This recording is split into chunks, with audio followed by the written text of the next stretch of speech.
ಹಾಸನದಲ್ಲಿ ಸ್ವಾಭಿಮಾನಿ ಸಮಾವೇಶಕ್ಕೆ ಲಕ್ಷಾಂತರ ಜನರ ದಂಡೇ ಆಗಮಿಸಿದೆ. ಸಿದ್ದರಾಮೋತ್ಸವ ಮಾದರಿಯಲ್ಲೇ ನಡೀತಾ ಇರುವಂತಹ ಸಮಾವೇಶ ಇದಾಗಿದೆ. ಜೆಡಿಎಸ್ ಭದ್ರಕೋಟೆಯಲ್ಲಿ ರಣಕಹಳೆ ಮೊಳಗಿಸಿದ್ದಾರೆ. ಒಂದು ಸಮಾವೇಶ 10 ಸಂದೇಶ. ಏನಿದು ಕಾಂಗ್ರೆಸ್ ಹೊಸ ಇತಿಹಾಸ ಸೃಷ್ಟಿ? ಈ ಬಗ್ಗೆ ಕಂಪ್ಲೀಟ್ ರಿಪೋರ್ಟ್ ಇಲ್ಲಿದೆ ನೋಡಿ.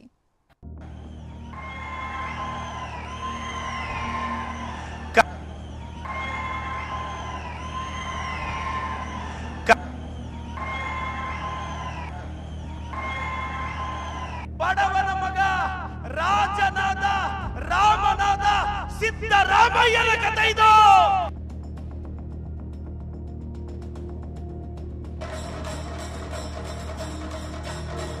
ಚಾಮುಂಡಿ ಆಶೀರ್ವಾದದಿಂದ ಬೆಳೆದ ಸಿದ್ದರಾಮಯ್ಯನವರು ಕರ್ನಾಟಕದ ಭವಿಷ್ಯ.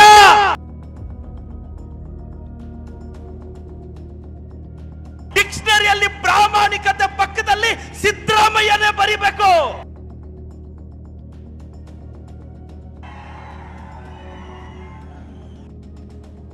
ಸ್ವಾಭಿಮಾನಿ ಸಮಾವೇಶ, ಜನಕಲ್ಯಾಣ ಸಮಾವೇಶ, ಹೊಸ ಇತಿಹಾಸವೇ ಸೃಷ್ಟಿಸೋ ಸಮಾವೇಶ. ಸಿದ್ದರಾಮೋತ್ಸವ ಮಾದರಿಯಲ್ಲೇ ಶಕ್ತಿ ಪ್ರದರ್ಶನ. ಕಾಂಗ್ರೆಸ್ಗೆ ಶಕ್ತಿ, ಸಿದ್ದರಾಮಯ್ಯಗೆ ಬಲ, ಡಿಸಿಎಂ ಡಿಕೆಗೆ ವರ್ಚಸ್ಸಿನ ವೇದಿಕೆ. ಜೆಡಿಎಸ್ ಭದ್ರಕೋಟೆಯಲ್ಲಿ ರಣಕಹಳೆ. ಒಂದು ಸಮಾವೇಶ 10 ಸಂದೇಶ ಸಾರೋ ಗುರಿ ಇತ್ತು. ಹಳೆ ಮೈಸೂರು ಟಾರ್ಗೆಟ್ ಮಾಡಿರೋ ಕಾಂಗ್ರೆಸ್ ಒಕ್ಕಲಿಗರ ಪ್ರಾಬಲ್ಯವಿರುವ ಕ್ಷೇತ್ರಗಳಲ್ಲಿ ಹಿಡಿತ ಸಾಧಿಸಲು ಹೊಸ ಹೆಜ್ಜೆ ಇಟ್ಟಿತ್ತು. ಅದಕ್ಕಾಗಿ ಸುನಾಮಿಯಂತೆ ಸೇರಿರೋ ಲಕ್ಷಾಂತರ ಜನರ ಮಧ್ಯೆ ಕಾಂಗ್ರೆಸ್ ಪಡೆ ಶಕ್ತಿ ಪ್ರದರ್ಶನ ನಡೆಸಿತು.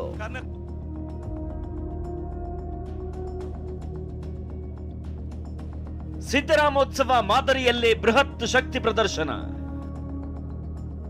ಜೆಡಿಎಸ್ ಭದ್ರಕೋಟೆಯಲ್ಲಿ ಸಿಎಂ ಡಿಸಿಎಂ ಡಿಕೆ ಗರ್ಜನೆ.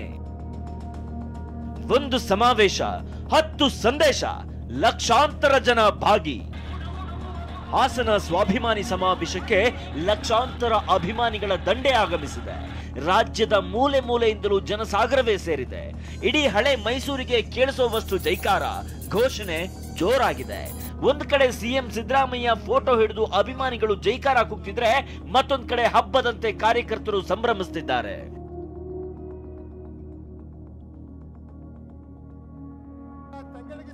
ಹಾಸನದ ಅರಸೀಕೆರೆ ರಸ್ತೆಯ ಎಸ್ಎಂ ಕೃಷ್ಣನಗರ ಬಡಾವಣೆಯಲ್ಲಿನ ಸ್ವಾಭಿಮಾನಿ ಸಮಾವೇಶ 16 ಸಂದೇಶಗಳನ್ನು ರವಾನಿಸಿದೆ.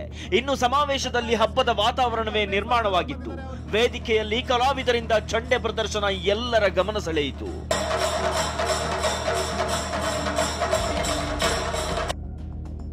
ಇನ್ನು ಸ್ವಾಭಿಮಾನಿ ಸಮಾವೇಶದಲ್ಲಿ ಸಿದ್ದರಾಮಯ್ಯ ಫೋಟೋ ರಾರಾಜಿಸುತ್ತಿತ್ತು.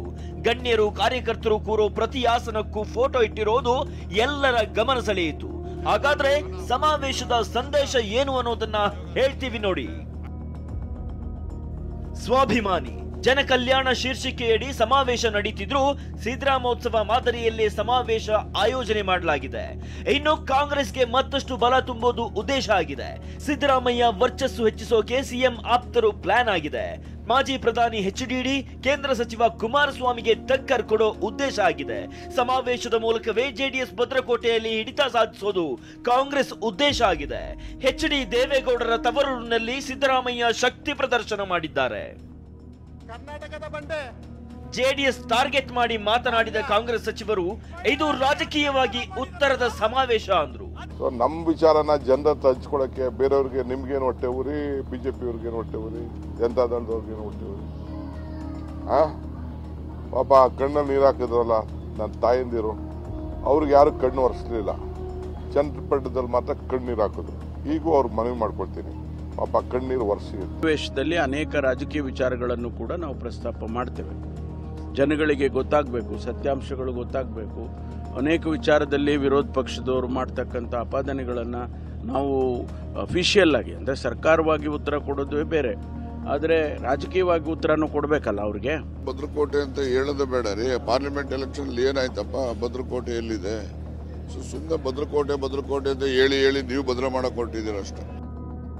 ಕಾಂಗ್ರೆಸ್ ನಾಯಕರಿಗೆ ತಿರುಗೇಟು ಕೊಟ್ಟ ಮಾಜಿ ಸಚಿವ ಎಚ್ಡಿ ರೇವಣ್ಣ, ಇಂಥ 10 ಸಮಾವೇಶ ಮಾಡಲಿ ಹೆದರೋದಿಲ್ಲ ಅಂದ್ರು. ಇಂಥ 10 ಸಮಾವೇಶ ಮಾಡಲಿ, ನಾವೇನು ಎಜಗುಂದಲ್ಲ. ಕಳೆದ 50 ವರ್ಷದಲ್ಲಿ ಹಾಸನ ಜಿಲ್ಲೆಗೆ ಏನು ಕೊಡುಗೆ ಕೊಟ್ಟಿದ್ದಾರೆ ಸರ್? ಏನು ಈ ಜಿಲ್ಲೆ ಕೊಡುಗೆ ಕಾಂಗ್ರೆಸ್ಸಿಂದು? ಏನು ಅಂದರೆ ಕಾಂಗ್ರೆಸ್ಸು ಬೇಕಾದಾಗ ಬಂದು ಕೈಕಾಲು ಹಿಡಿತಾರೆ. ಜನಕಲ್ಯಾಣ ಸಮಾವೇಶ ಅಲ್ಲ, ಇದು ಬೂಟಾಟಿಕೆ ಸಮಾವೇಶ ಅಂತ ಬಿಜೆಪಿ ರಾಜ್ಯಾಧ್ಯಕ್ಷ ವಿಜಯೇಂದ್ರ ಕಿಡಿಕಾರಿದ್ದಾರೆ. ಇವತ್ತು ಹಾಸನದಲ್ಲಿ ಏನು ಜನಕಲ್ಯಾಣ ಯೋಜನೆನವರು ಜನಕಲ್ಯಾಣ ಕಾರ್ಯಕ್ರಮ ಏನು ಕಲ್ಯಾಣ ಮಾಡಿದ್ದಾರೆ? ಇವತ್ತು ಯಾವ ಹೊಸ ಯೋಜನೆಗಳನ್ನ ರಾಜ್ಯದ ಅಭಿವೃದ್ಧಿ ದೃಷ್ಟಿಯಿಂದ ನೀಡಿದ್ದಾರೆ? ಇದು ಎಲ್ಲವೂ ಕೂಡ ಬೂಟಾಟಿಕೆ. ಕಾಂಗ್ರೆಸ್ ಸಮಾವೇಶದಲ್ಲೇ ಸಾಕಷ್ಟು ಒಡಕು ಇದೆ ಅಂತ ಬಿಜೆಪಿ ಶಾಸಕ ಯತ್ನಾಳ್ ಲೇವಡಿ ಮಾಡಿದ್ರು. ಇದಕ್ಕೆ ಕೌಂಟರ್ ಕೊಟ್ಟ ಲಕ್ಷ್ಮೀ ಹೆಬ್ಬಾಳ್ಕರ್, ನಿಮ್ಮಲ್ಲಿರೋ ಸಮಸ್ಯೆ ಬಗೆಹರಿಸಿಕೊಳ್ಳಿ ಅಂದ್ರು. ಸಮಾವೇಶ ಅಲ್ಲೇ ಸಾಕಷ್ಟು ಒಡಕಿದೆ. ಒಬ್ಬರು ಅಹಿಂದ ಸಮಾವೇಶತ್ತಾರೆ ಮತ್ತು ಸಿದ್ದರಾಮಯ್ಯ ತಮ್ಮ ಶಕ್ತಿ ಪ್ರದರ್ಶನ ಮಾಡ್ಬೇಕಂತಾರೆ. ಬಿಜೆಪಿಯವರು ಅವ್ರ ಎಡೆಯಲ್ಲಿ ಬಿದ್ದಂಥ ಕತ್ತೆಯನ್ನು ಸರಿ ಮಾಡ್ಕೊಳ್ಳೋಕ್ಕೆ ಹೇಳಿ ಹಾದಿ ಬೀದಿಯಲ್ಲಿ ಒಬ್ಬರ ಮೇಲೆ ಒಬ್ಬರು ಕೆಸರಾಟವನ್ನು ಚೆಲ್ತಾ ಇದ್ದಾರೆ.